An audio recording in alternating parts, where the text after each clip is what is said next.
Paz, oração e união. Estamos começando mais um programa da Superintendência da Juventude e Restauração. E nós cumprimentamos todos vocês, todos... Estamos aqui. Tá melhor? Cumprimentamos todos os nossos amados irmãos e irmãs que estão nos acompanhando já. Já pedimos a você que compartilhe esta programação. Envie aí para os seus contatos do WhatsApp, que hoje nós vamos falar com o nosso pastor Silvio. Estou aqui eu, irmã Isabel Machado, com a irmã Paola Cruz. Paz do Senhor, irmã Paola. Paz do Senhor, irmãos. Paz do Senhor a todos os videologados nessa hermosa noite. Paz do Senhor, pastor Silvio. Paz do Senhor, irmã Isabel, irmã Paola e todos os irmãos que estão videologados. Que Deus nos dê um programa abençoado. Amém. Que possa render glória para Jesus. Glória a Deus. Nós estamos saindo de um culto maravilhoso que tivemos aqui na sede internacional e nós vamos passar uns minutos a mais aqui na presença de Deus para falar sobre um tema muito importante, que são armas espirituais. É o combate. A nossa vontade, eu acho que a vontade de todos nós é não combater. Porque combate implica esforço, implica até mesmo sofrimento, né? Dificuldade. Mas, para conquistar, a gente precisa combater. E nós estamos no Maio de Conquista. Inclusive, nós lembramos os nossos irmãos de algo que nós temos amanhã, ou melhor, que talvez para muitos já começou. Que é o jejum solene. Irmã Valquíria, tem como botar aí o bannerzinho de divulgação do nosso jejum solene? Vamos ver aí? Ó, campanha Maio de Conquistas, jejum solene. Então, amanhã é um dia que nós dedicaremos a Deus um dia inteiro, né? 24 horas de jejum. Então, muitos irmãos já começaram ali pelas 6 da tarde. Outros irmãos estão começando agora, após o culto. Mas nós temos o compromisso, nós assumimos um compromisso com Deus e com os nossos irmãos em unidade. A igreja se reuniu para passar 24 horas, né, na presença de Deus, de forma solene. E aí, pastor Silvio, surge uma questão. Jejum solene. Comecei o jejum solene. O que eu vou fazer? Como que eu vou? O que o Senhor espera de mim? Então, esses temas aí que a gente vai trabalhando no decorrer do programa. Antes de nós seguirmos, para dar tempo aí de você mandar esse link para os seus irmãos e irmãs aí da sua congregação, aí de jovens, nós vamos cantar um corinho. Vamos cantar um louvor bem antigo, das antigas. Vamos lá, Aleluia. Vou até me arriscar aqui, misericórdia. Glória a Deus. Deus dá capacidade. A irmã Paola não é brasileira, não viveu esses corinhos, né, na época. Não. Tampouco eu vivi, porque são mais antigos do que eu. Mas a irmã já conheceu, né, já aprendeu esses corinhos. E amei. É lindo, né? O amor de Jesus, isso é um tema que nós não cansamos de falar. Vamos cantar, então. Esse o senhor conhece, né? Conheço, esse é do meu tempo. Então, vamos ver se a gente consegue aqui. Todos são convidados para cantar. Pois.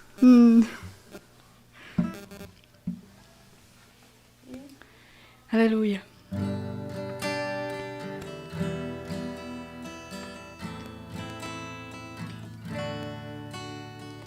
Tantos procuran um verdadeiro amor no mundo, mas não encontram. Lá não existe amor profundo. Vão buscando amor em coisas que terminam aqui. Vão sabendo que o verdadeiro amor está em Jesus. Amor profundo, amor de Jesus. Não há no mundo outro amor superior ao amor de Jesus. Dulce amor, amor, amor.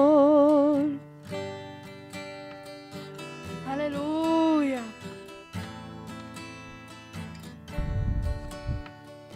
O verdadeiro amor Jesus na cruz mostrou, dando a própria vida, su sangre derramou. Sei que mais ninguém faria o que ele fez. A vida não daria, não teria tanto amor. Amor profundo, amor de Jesus. Não há no mundo outro amor superior ao amor de Jesus. Dulce amor, amor, amor. Glória a Deus. Aleluia. Vitória, aleluia. Glória a Deus. Glória a Deus. Amém. Então vamos começar aqui. Será que nós já temos algumas participações no nosso chat? A irmã está com o chat aberto? Sim. Deixa eu tirar. Vamos já começar anunciando os nossos participantes que já estão conosco. É aqui nesse microfone? Será o meu? Ah, deixa eu tirar aqui o que pode estar dando interferência. Vamos tirando todos os telefones celulares. Cuidado. Eu acredito aí. que não dá. Vamos ver aqui. Hã? Conseguiu aí, irmã? Eu Paola? acho, sim. Nos diga aí quem está conosco já. Vamos cumprimentar os nossos irmãos. Amém. Está nosso irmão Adenir Goulart, De Santa Rosa. de Santa Rosa, amém. Paz do Senhor, irmão Duda Rodrigues, Paz, Oração União. Nossa irmã Gladys Schmidt Vieira Machado. Você é conhecida. Dei todo o nome. Irmã Laura Moraes, Danusa Nusa, Tatiana Martins, Ana Júlia da Silva, está nosso irmão Wellington Cavalheiro. Me perdoa, irmão, se eu pronuncio, né, o nome errado, mas estamos tentando. Gabriela Gabriele tem que Prado. afastar um pouquinho só o tá. telefone. Sim. Amém. Está nuestra hermana Gabriele Prado, Paz del Señor, Tamara López, Danilo López, Marcos Oliveira Borges, Dios les bendiga. Deus abençoe. Amém. La profesora Adielia Costa, Ezequias Goulart, Mateus Monteiro, Paz, Oración Unión, Ezequias Goulart já mencionado. Marcos Domingos de Acevedo, Nova Santa Rita, é? Correto. Uhum, correto. Amém. Wesley da Cunha, Deus amém. abençoe. Noemi Pereira, Carmen Velázquez, essa conhece, minha avó, lá de Porto que Rico, Deus bênção. abençoe. Deus abençoe, irmã Carmen. Roberto César, Analu Gonçalves e Ana Paula Tomes. Ana Paula Tomes. Deus Deus abençoe abençoe. todos os nossos irmãos e irmãs que estão nos acompanhando. E vamos ao ponto crucial dessa noite. Pastor Silvio, para introduzir, como a gente vai falar de armas espirituais, a gente precisa primeiro entender o mundo espiritual. E muitas vezes, eu não sei a Paola, me diz, Paola, tu cresceu escutando falar sobre o mundo espiritual? Sim. Eu também cresci escutando falar em mundo espiritual, mas muitas vezes na nossa vida diária, a gente não sabe o que é o mundo espiritual ou as repercussões que a gente sente que acontecem na nossa vida devido às ações no mundo espiritual. Então, para começar, a gente gostaria que o senhor nos contasse como é que foi a sua primeira experiência, o momento em que o senhor entendeu, bah, o mundo espiritual é real. E isso lhe marcou a sua vida e o seu combate espiritual. Tem algum momento assim ou... A gente, ao longo da vida da gente, acaba tendo experiências com Deus e, mais precisamente, pessoas que nunca imaginaram que um dia estariam envolvidos do jeito que nós estamos envolvidos com a obra de Deus. Se cumpre na vida da gente aquilo que o apóstolo Paulo escreve em 1 Coríntios, capítulo de número 2, e versículo de número 9, ele diz: nem olhos viram, nem ouvidos ouviram, e nem jamais penetrou no coração do homem o que Deus tem preparado para aqueles que o amam. Essa é a essência da ação de Deus. A gente não imagina o que está reservado para nós. Mas Deus vai sinalizando ao longo da vida da gente coisas que vão apontando para aquele caminho que Deus tem para nós, mas que a gente não entende, né? Só o passar dos anos, as coisas que vão acontecendo vão comprovando que Deus estava naquele negócio que aconteceu com a gente lá atrás, né? Então, a primeira experiência de mundo espiritual, não, assim, que realmente marcou a minha vida. A minha vida já é marcada já por uma experiência de mundo espiritual, porque Deus salvou a minha mãe me ressuscitando, olha só, né? Eu estava morto e Deus me ressuscitou. Então imagina que coisa tremenda é isso. A minha mãe se converteu e 2 anos eu tive morto, desenganado pelos médicos, enfim, né? E aconteceu, era para eu estar lá com Deus e eu estou aqui. É uma coisa tremenda, né? Eu também. Então, a irmã Isabel também não era para estar aqui, mas Deus fez com que eu retornasse, né? E aquilo gerou a salvação da minha mãe e me oportunizou hoje estar aqui onde eu estou. Agora veja, uma criança que foi ressuscitada, não sei se com todos aqueles que aconteceu isso, houve esse tipo de coisa, mas a minha infância foi uma infância, assim, como criança, de bastante intimidade com Deus. Eu tocava violão e batia nas cordas e ouvia uma mensagem de Deus, o som do violão me produzia uma mensagem profética. Eu queria, eu ouvia a mensagem nitidamente, a voz de Deus naquele som.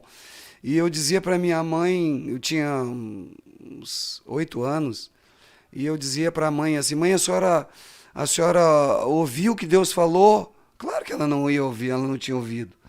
Era comigo que Deus estava falando, mas na minha cabeça a coisa era tão nítida, ela era tão real. A irmã Isabel falou, experiências reais. Aleluia, glória a Deus. Aleluia. Louvado seja o nome de Jesus. Aleluia. Oh, glória a Jesus. Era uma coisa tão real, com 8 anos, que eu dizia: mãe, a senhora não ouviu o que Deus falou? E a mãe, sabiamente, não dizia que não tinha ouvido. Ela dizia: me diz o que ele falou.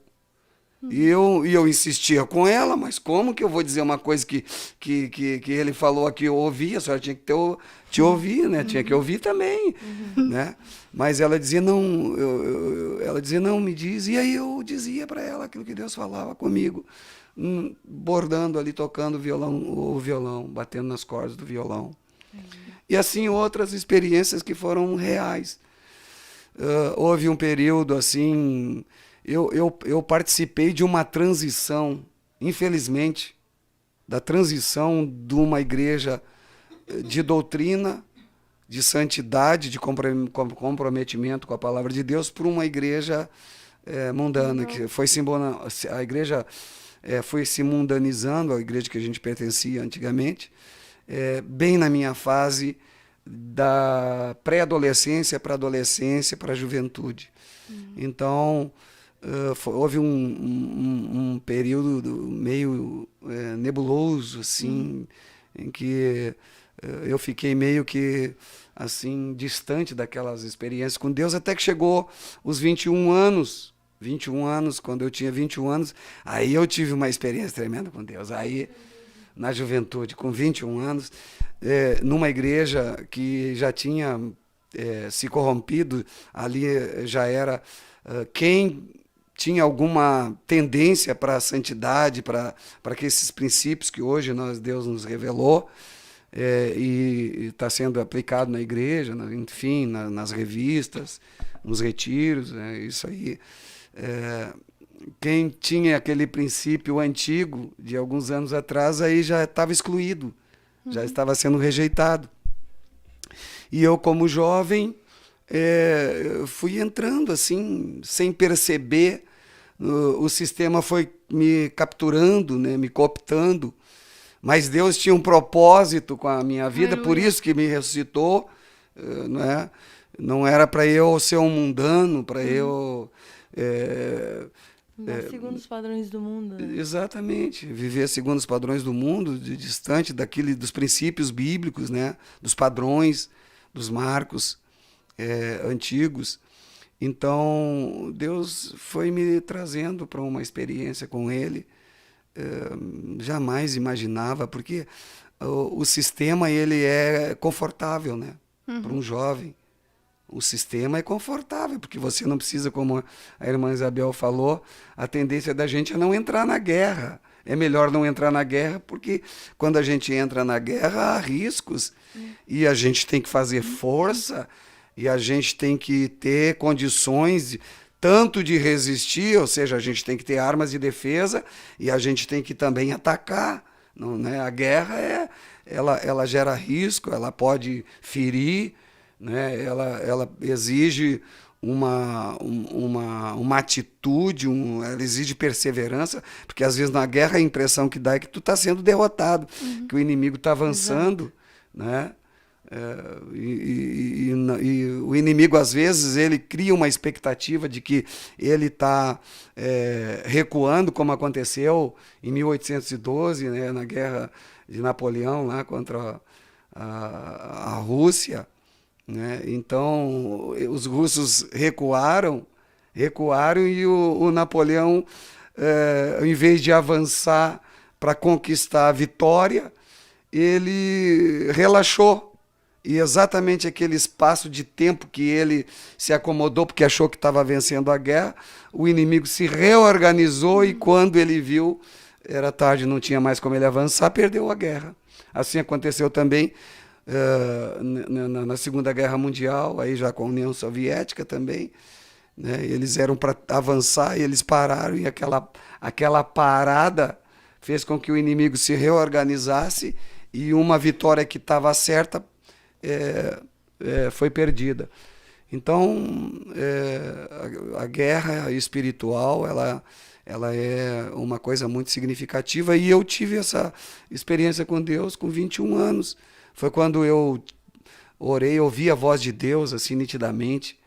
Ouvi a voz de Deus, foi talvez uma das maiores experiências que eu tive na minha vida, orando a Deus, neste momento de conflito, e ouvi a voz de Deus.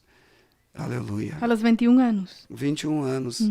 A minha vida mudou nessa experiência com Deus. Foi uma experiência tão impactante, irmã Isabel, que essa experiência real. Como é que foi essa experiência? Foi quando havia um pastor que foi ganho lá no início um dos primeiros cristãos convertido aqui. Hoje o pastor Humberto no jejum falou sobre a Suécia. A Suécia teve uma influência muito grande aqui no Brasil. Os dois primeiros missionários que iniciaram esse movimento pentecostal no Brasil, eles eram suecos, e isso repercutiu muito na Suécia, e muitos outros missionários acompanharam aquela ação de Deus através daqueles dois homens. Então, aqui no Rio Grande do Sul, por exemplo, veio o pastor Gustavo Nordolo, um sueco, em 1924, e aí iniciou a Assembleia de Deus aqui, pentecostal, e a irmã perguntou sobre... Como é que foi essa experiência aos 21 anos? O que aconteceu? Então, Tinha esse pastor, era sueco, o seu pastor na época? O pastor que foi o usado pastor por de Deus? Porto Alegre era, nessa época, era um outro sueco que substituiu o pastor... O sucessor dos pioneiros. Que também foi um dos pioneiros também. no interior do Rio Grande do Sul, pastor Nils Taranja, inclusive foi ele que fez o meu casamento com a irmã Gladys. Ele foi pastor aqui em Porto Alegre, também na convenção do Rio Grande do Sul, por 40 e poucos anos, né? Então, quando esses princípios cristãos eles foram ficando para trás, né? E aí foi quando eu tive essa experiência com Deus. Esse pastor se converteu nessa época, no início da igreja. Ele ainda tinha um sentimento, já estava bem com a idade avançada e ele já não tinha mais força. Ele tinha um sentimento, e isso acontece muito, ele tinha princípios, mas ele não tinha mais aquela força, não tinha aquela força para guerrear, para enfrentar as oposições. Estava fragilizado. Revelação, a família também não tinha revelação. Então, quando a família existe a igreja, no modo geral, hoje a gente está vendo alguns ministérios que a família substituiu a liderança, o pai que morreu, ou o pai que permitiu que eles ascendessem a posições eclesiásticas sem a revelação. Aí é que está o problema. E é uma coisa que tem que haver uma sensibilidade muito grande do obreiro, né? E isso todas essas coisas elas vão interferir no mundo espiritual, no domínio do mundo espiritual, nas conquistas, na resistência, na cobertura espiritual que tem que ser, que é fundamental para uma igreja se manter dentro do padrão de Deus. Tem que haver uma cobertura. E quando essa cobertura ela fragiliza, acontece o que aconteceu em todos os movimentos ao longo da história. Foi o que aconteceu, por exemplo, nessa época que Deus falou comigo, né?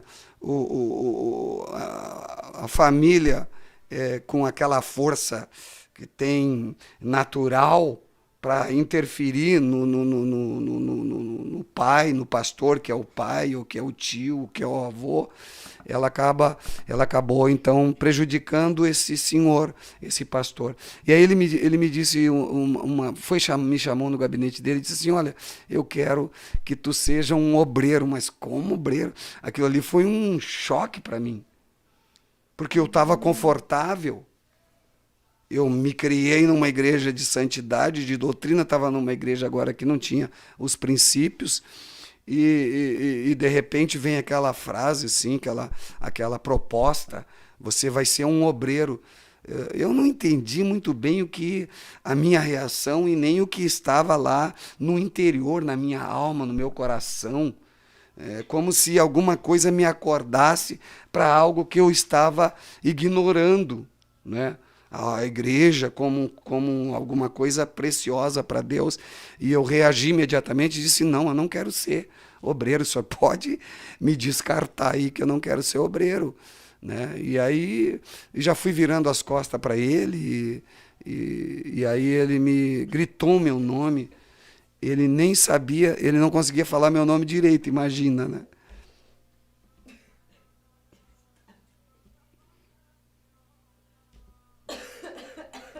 Tá bem? Toma uma água. Aleluia. Então vamos uma pausa, sim?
Estamos retornando aqui, recuperados. A irmã Isabel teve uma crise de tosse aqui, né?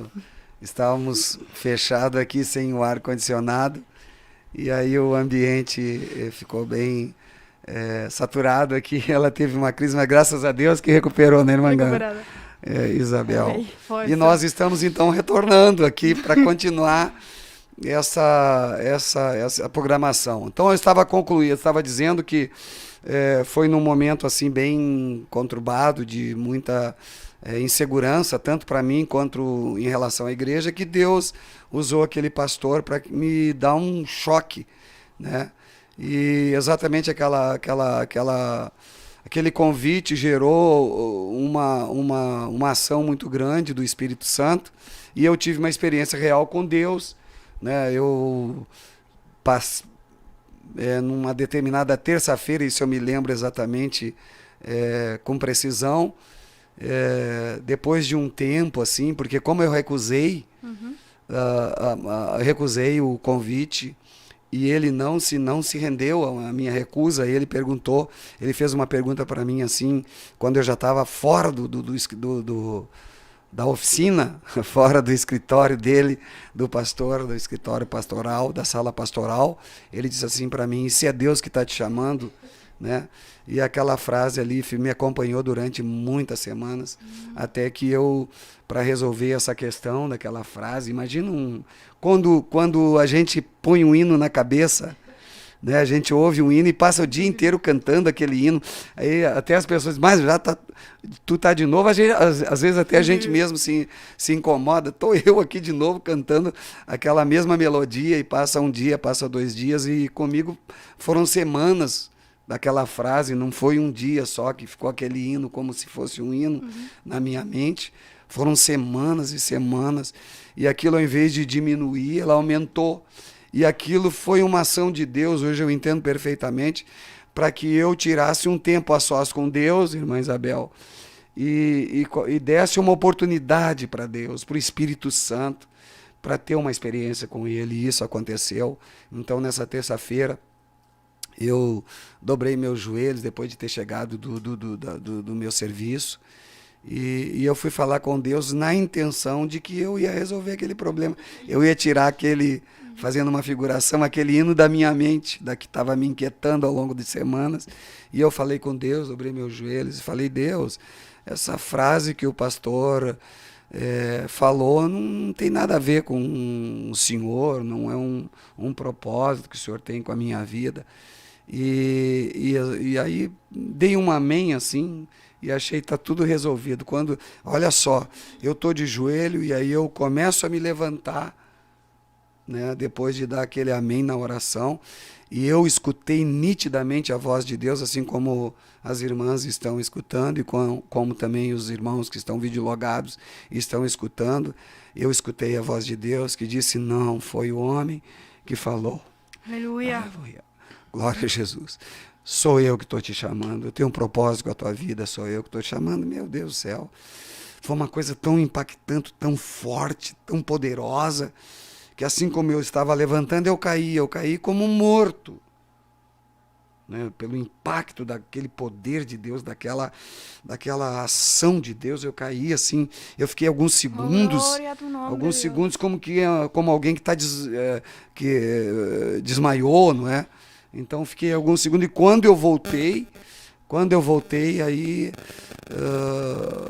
foram algumas horas em que eu fiquei conversando com Deus a respeito desta proposta de Deus. Tentei recusar, mas eu continuei durante mais ou menos 5 horas conversando com Deus, falando com Deus, e o encerramento desse período também foi uma coisa fantástica. Eu pedi 2 coisas para Deus para ser um obreiro, irmã Isabel. Pedi 2 coisas para Deus. Eu disse: Deus, eu aceito ser um obreiro.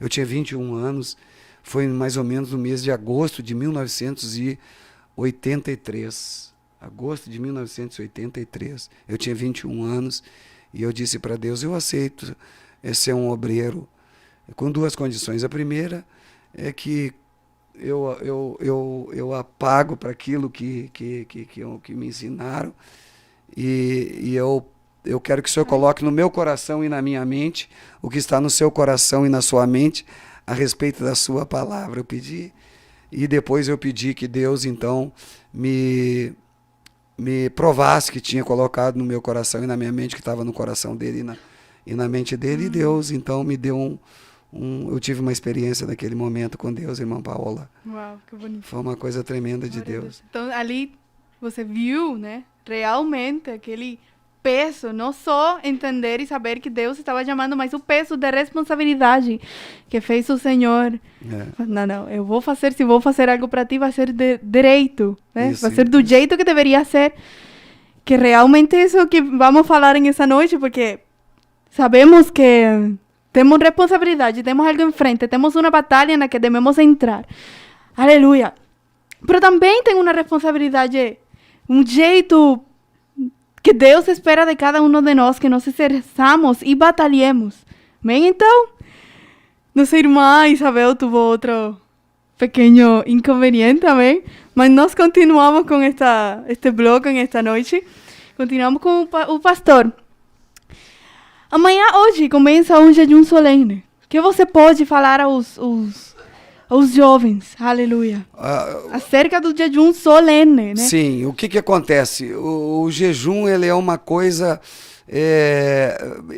que gera um resultado quando feito de acordo com o propósito de Deus. A Bíblia fala lá em Isaías 58 e no versículo 6 ele diz: acaso não é este o jejum que escolhi? Que solte as ligaduras da impiedade, que desfaças as ataduras da servidão, que deixe livres o oprimido e despedace o jugo. Então é uma violência. O jejum, ele gera uma violência, primeiro para conosco mesmo, para com a gente, não é?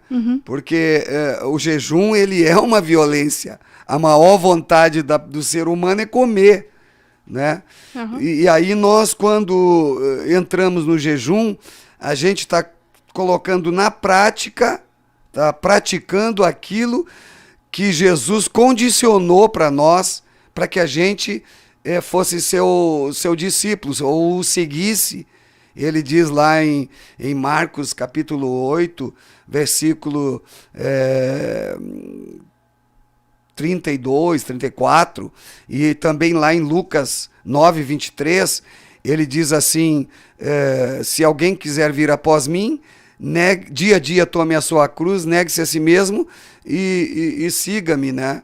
Então, tem que renunciar. Então, quando nós estamos em jejum, esse jejum ele já é uma sinalização de que nós estamos renunciando. Veja, Jesus disse, se alguém quiser vir após mim, negue-se a si mesmo. Quando eu entro em jejum, eu estou negando a minha maior vontade. Eu estou renunciando à vontade mais forte que eu tenho. Então, veja, isso aí favorece a ação do Espírito de Deus, a fim de que um resultado espiritual seja alcançado. Agora veja, não é o fato de eu abrir mão da comida que vai me garantir a conquista, a vitória, o domínio no mundo espiritual. Não basta eu estar sem comer, né? Uma pessoa que vai fazer um regime, por exemplo, quer emagrecer, ele para de comer, ele durante alguns dias ou diminui a alimentação. É uma violência também. Claro. Mas ela vai gerar um resultado físico. Né? E agora, o jejum que Deus determina para nós, ele tem que gerar um resultado espiritual, que nos favoreça e também favoreça o corpo, a igreja. Né? Amém. Porque realmente isso acontece muitas vezes. Nós deixamos de levar e quando vemos a ver o jejum que eu fiz, eu realmente me aproximei a Deus, eu estive dentro da presença de Deus nesse tempo. E nesse momento de jejum solene, falamos porque vamos entrar agora. Mas como, pastor, como deve ser nossa oração? Que tipo de oração é da que eu... Nós temos que... a Bíblia diz assim, a própria Bíblia responde. Amém, claro. Né? A própria Bíblia responde qual é o tipo de jejum que tem resultado. A Bíblia fala em Joel 2:12, convertei-vos a mim. E isto de todo o vosso coração. Convertei-vos a mim de todo o vosso coração. Olha só. E isto com jejum, com choro e com pranto. Né? Ou seja, o meu jejum ele tem que ter alguns sinais. Tem que ter algumas evidências de que realmente ele está gerando resultado. E quais são essas evidências? É que quando eu estou jejuando, eu estou orando, o meu coração ele se rende a Deus. Convertei-vos a mim de todo o vosso coração. Agora, essa conversão a Deus, num dia de jejum, num jejum solene como este, que a igreja está fazendo, como um só corpo, não é?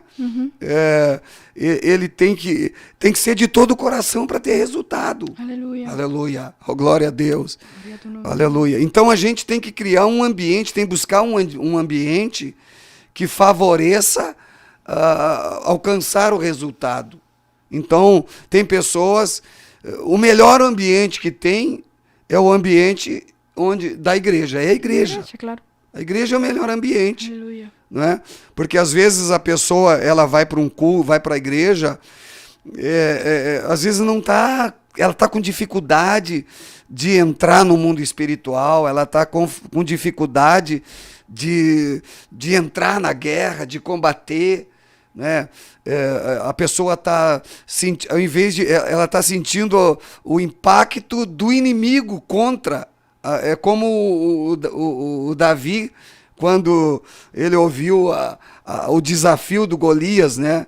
A impressão que dava ali que o Golias ia triturar Davi, olhando humanamente. Aleluia. Que era a visão de Saul e de Joabe, de todos aqueles soldados do exército de Israel. Eles olhavam numa linha horizontal, né? Ali eles estavam numa guerra, mas eles olhavam o inimigo.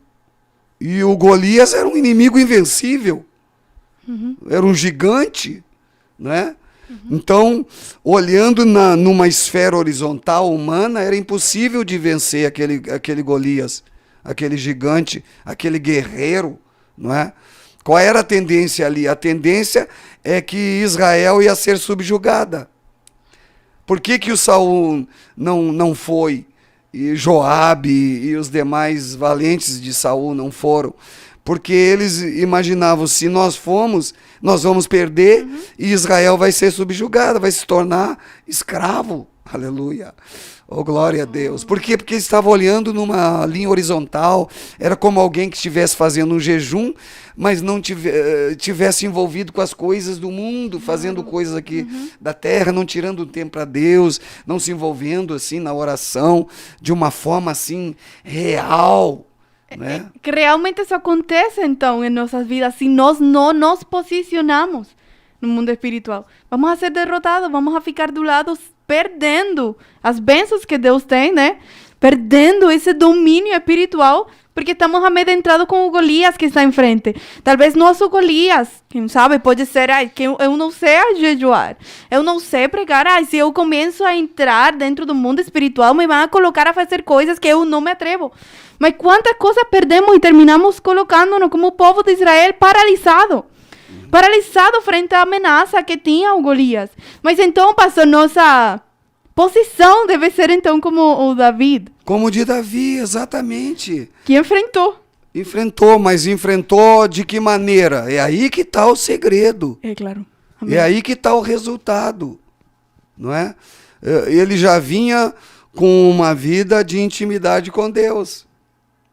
Não basta a gente entrar numa guerra espiritual. É por isso que quando a gente entra nessa guerra espiritual, a gente tem que tem que entrar num brete ali. A gente tem que tomar algumas atitudes que evitem que a gente seja derrotado. Né? A oração do Pai Nosso, ela é uma receita, é um modelo. Né? Porque a gente começa lá num dia de oração, num jejum. Nós já iniciamos lá em casa, a gente já iniciou o jejum solene, né? Mas a gente já inicia rendendo glórias a Deus, adorando a Deus, né? Exaltando a Deus, dizendo que Deus ele é soberano, ele é onipotente, ele é onisciente, ele é onipresente, ele tem todo o poder, ele sabe tudo, ele conhece tudo. E a gente demonstrando em oração e agora em jejum que Deus é Deus, aleluia, que para Ele não há impossível. Aleluia. Então é uma forma de eu criar em mim uma confiança para combater, para entrar no mundo espiritual. Veja, o fato de eu glorificar a Deus e de eu exaltar a Deus não é o suficiente. Eu tenho que continuar, eu tenho que dizer, Senhor, na sequência da oração que Jesus ensinou lá em Mateus 6, a gente tem que fazer uma opção. O que eu quero? Eu quero fazer a minha vontade. Se eu vou entrar num combate querendo a minha vontade, pronto, eu já vou entrar derrotado. Existe uma condição para eu vencer. Eu tenho que fazer a vontade de Deus. Então eu digo, Senhor, mas dizer de coração. Aleluia. Não de boca, né? Como fariseu. Nós não podemos ser fariseu, né? Criando uma expectativa de que a gente está fazendo alguma coisa que agrada a Deus, mas é só para aparecer, é só para que os outros vejam. Mas a gente tem que dizer, Senhor, venha a nós o teu reino. Eu quero o teu reino e eu quero que se faça a tua vontade. Aleluia. Aleluia. Oh, glória a Deus. Glória a Deus. Aí a coisa já começa a mudar. Eu exalto a Deus, eu estou dizendo que eu não quero a minha vontade. De coração, irmã Paola. Porque é diferente. Às vezes a gente diz eu quero a tua vontade, mas é só de boca para fora. Acostumados, né? Sim, não é de coração. Mas é diferente quando a gente dobra o joelho e a gente se humilha na presença de Deus e a gente diz, Deus, eu não quero a minha vontade. Aleluia. Aleluia. Oh, glória a Deus. Eu abro mão da minha vontade, Senhor, porque eu tenho um objetivo. Eu não quero passar esse dia de jejum sem um resultado. Tem uma igreja, eu faço parte de um corpo e é fundamental que eu faça a minha parte para que a igreja conquiste, aleluia, aquilo que Deus tem para ela. Então, de coração eu digo, faça-se a tua vontade e não a minha. Eu abro mão da minha vontade, mas de coração. Convertei-vos a mim de todo o vosso coração. Aí o resultado vem. E aí, claro, quando eu comecei a falar agora sobre abrir mão da minha vontade, e o meu espírito já se rendeu a Deus. Aleluia. Aleluia. Aleluia. Glória a Deus, aleluia. Já senti assim lá no espírito, não uma coisa da mente, sabe, palavras persuasivas de sabedoria humana para confundir a mente das pessoas. É diferente. Não são palavras persuasivas. O que realmente gera um resultado no mundo espiritual e nos capacita a entrar na guerra e vencer a guerra. Aleluia. É aquilo que sai lá de dentro do coração. Aleluia. De um coração convertido a Deus, que verdadeiramente quer a vontade de Deus. Né? Veja, aí eu rendi glórias a Deus, louvores a Deus, aí eu estou dizendo que eu quero a vontade de Deus, não a minha, né? Que venha o reino dele, eu me rendo a ele como rei, como meu Senhor. Aí depois eu digo, então agora me dá o pão, o pão nosso de cada dia, dá-nos hoje, dá-me a tua palavra. Né? Alimenta-me com a tua palavra, porque a palavra de Deus ela vai me dar força, ela vai me fortalecer, ela vai me fazer um guerreiro espiritual com capacidade física e espiritualmente falando, né, para combater. Então, o pão nosso, porque o pão nos alimenta. O pão alimenta a gente.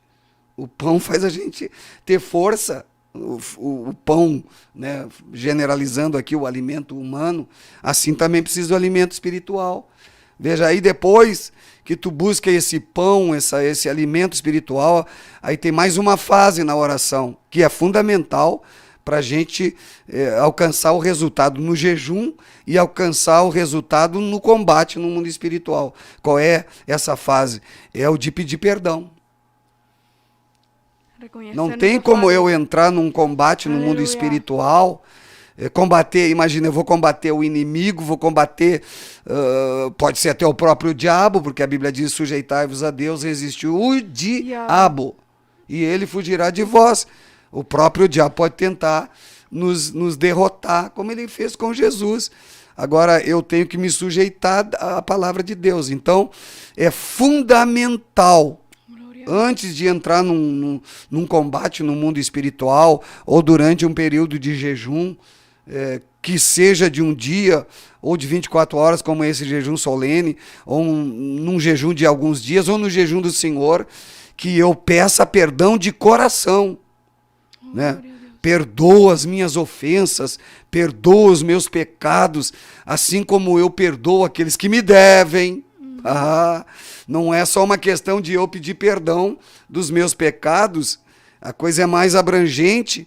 Eu tenho que pedir, porque se eu reconheço que eu sou pecador e eu necessito do perdão do pecado para eu ter autoridade espiritual para avançar no mundo espiritual, amém, e isso é fundamental. Porque se eu não receber o perdão, se eu não reconhecer que eu pequei e eu buscar esse perdão, como é que eu vou avançar? É o Saul avançando contra o Golias.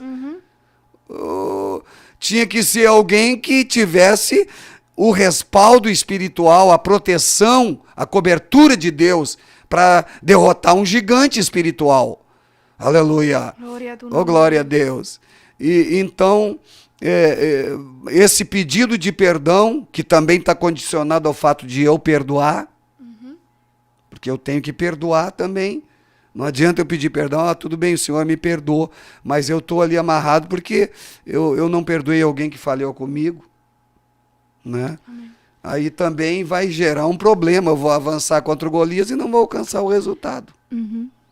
Aleluia.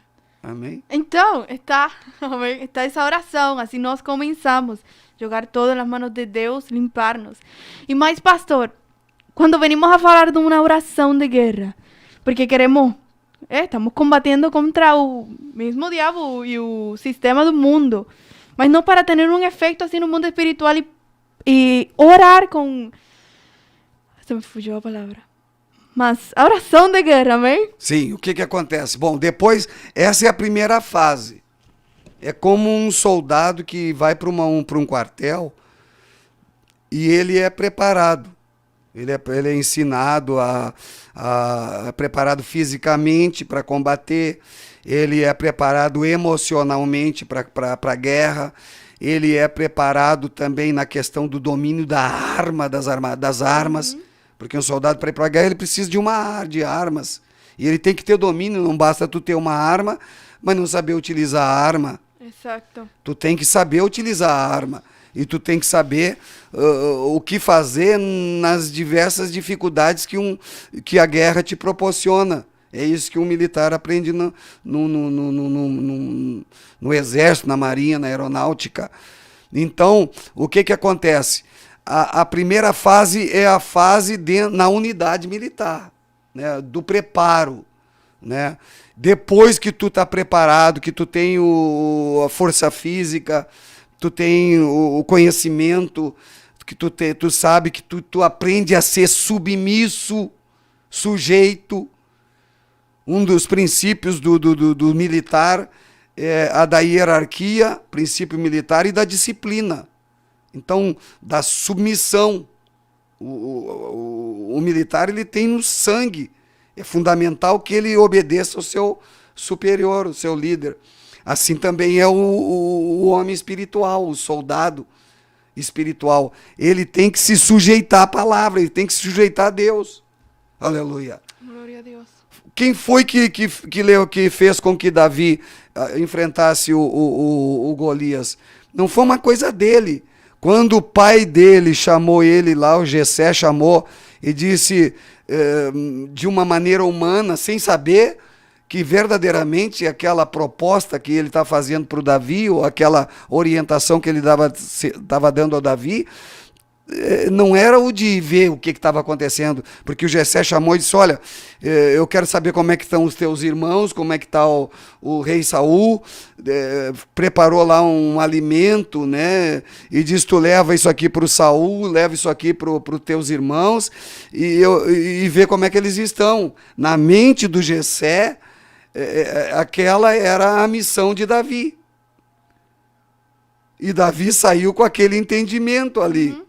Ou, quem sabe, Deus já tinha colocado alguma coisa no coração, mas a gente deduz que ele foi lá não para guerrear contra o Golias. Ele não sabia que o Golias Ele não sabia que tinha Golias, nem sabia o que estava acontecendo. Ele foi lá para ver como estava o negócio. Mas Deus estava naquilo ali. Aleluia. Deus estava naquilo ali. Deus estava vendo a dificuldade que Saul e o exército de Israel e que o próprio Israel estava passando. Era uma questão, quem sabe, de pouco tempo e Israel estaria subjugado aos filisteus. E Deus disse, não, eu tenho alguém, aleluia, eu tenho alguém preparado que pode reverter esse quadro iminente de derrota para Israel, para o meu povo. E Deus então fez com que Jessé fizesse aquela, determinasse que Davi fosse lá, e Davi chegou lá preparado, irmã. Aleluia. Ele tinha sido preparado aonde? Lá no campo. Lá no campo, com as ovelhas, sozinho. Intimidade com Deus. Ele já conhecia a confiança em Deus. A quem ele atribuiu, aleluia, a quem ele atribuiu o matar o urso e o leão? Aleluia. Ele atribuiu a Deus. A Deus mesmo. Aleluia. Aleluia. Oh, glória a Deus. E quando ele partiu para cima daquele Golias, que o Golias zombou dele, né, e tal, ele disse, olha, eu vou contra ti em nome do Senhor dos Exércitos. Eu vou em nome de Deus. Aleluia. Eu vou em nome de Deus. Não é na minha força, não é na minha capacidade. Ele tinha sido preparado por Deus.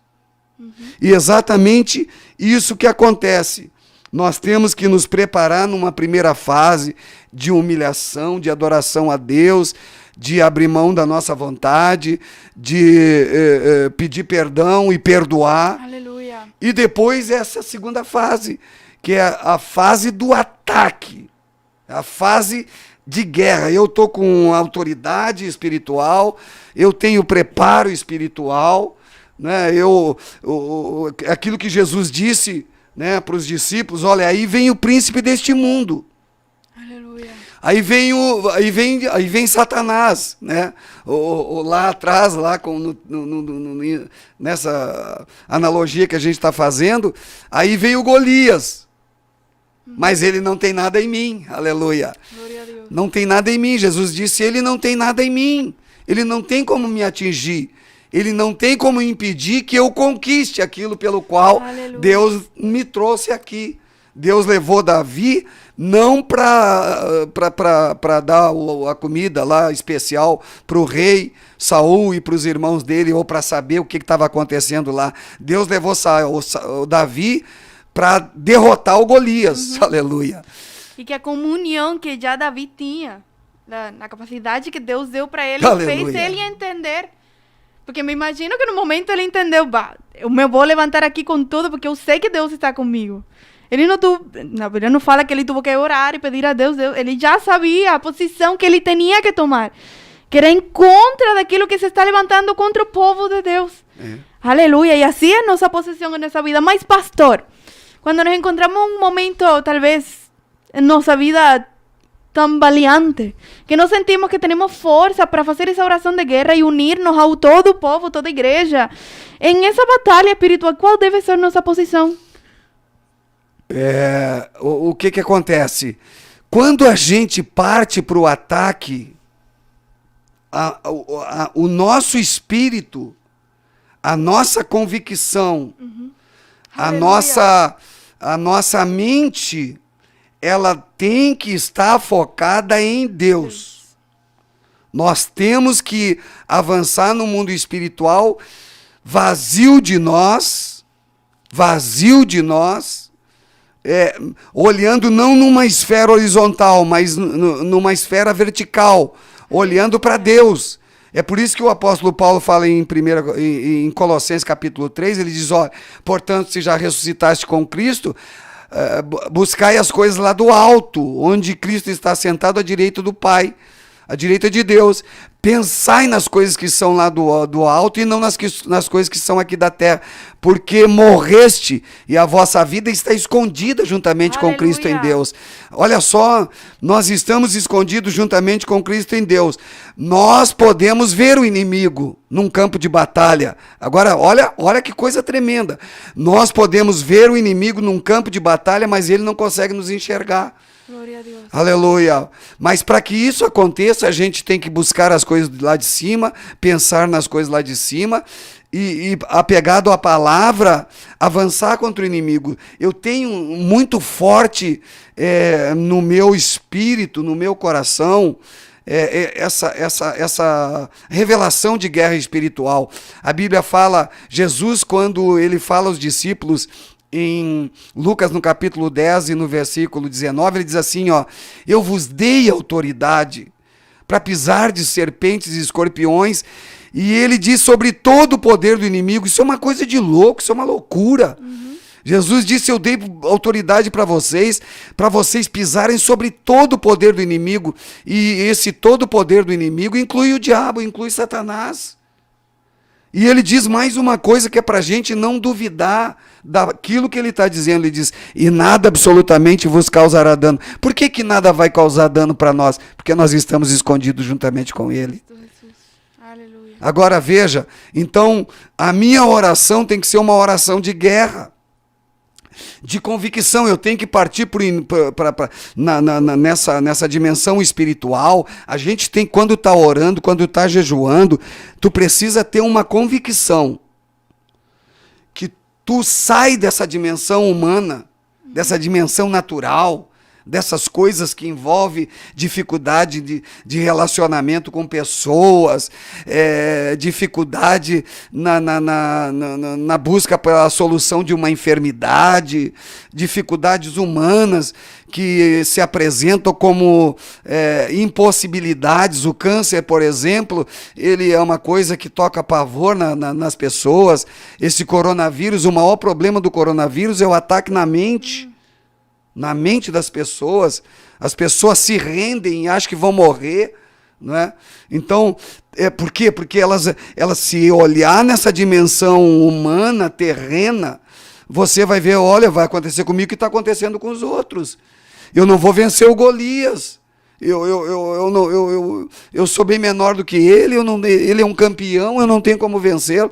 Mas quando o Golias está ali, o câncer está ali, poderoso, dizendo, vou acabar contigo, né? O problema familiar está ali, o problema no trabalho está ali, a perseguição na escola está ali, aquela ação do inimigo dizendo, não, corta o teu cabelo, te pinta, usa a roupa que vai para o mundo, né?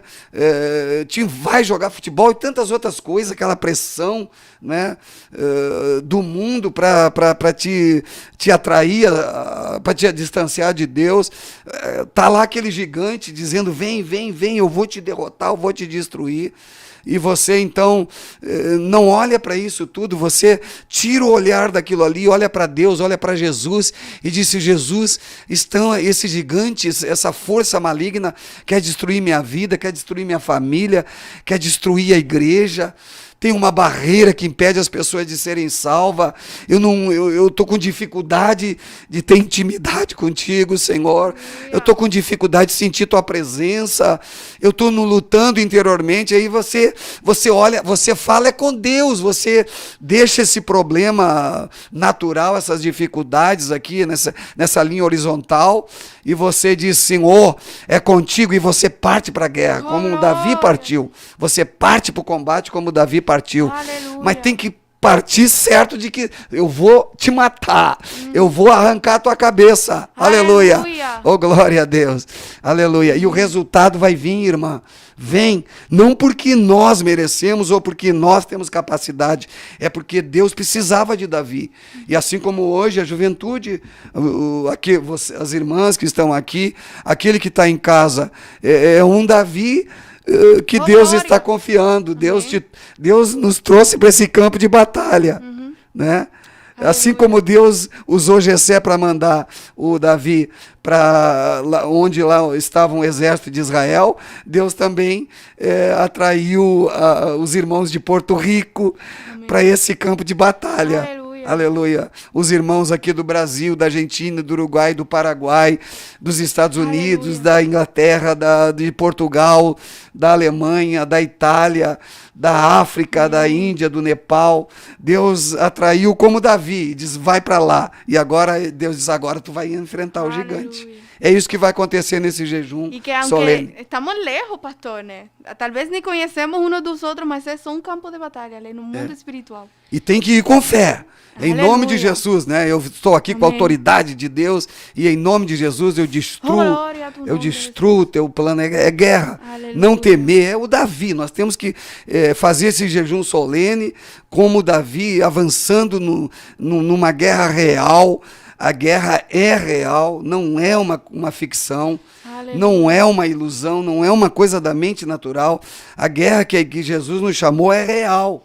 E que todos somos chamados para entrar. Para guerrear. São Aleluia. Todos Davis. Me chama a atenção, pastor, porque no começo o Senhor falou que de pequeno você tinha já intimidade com Deus.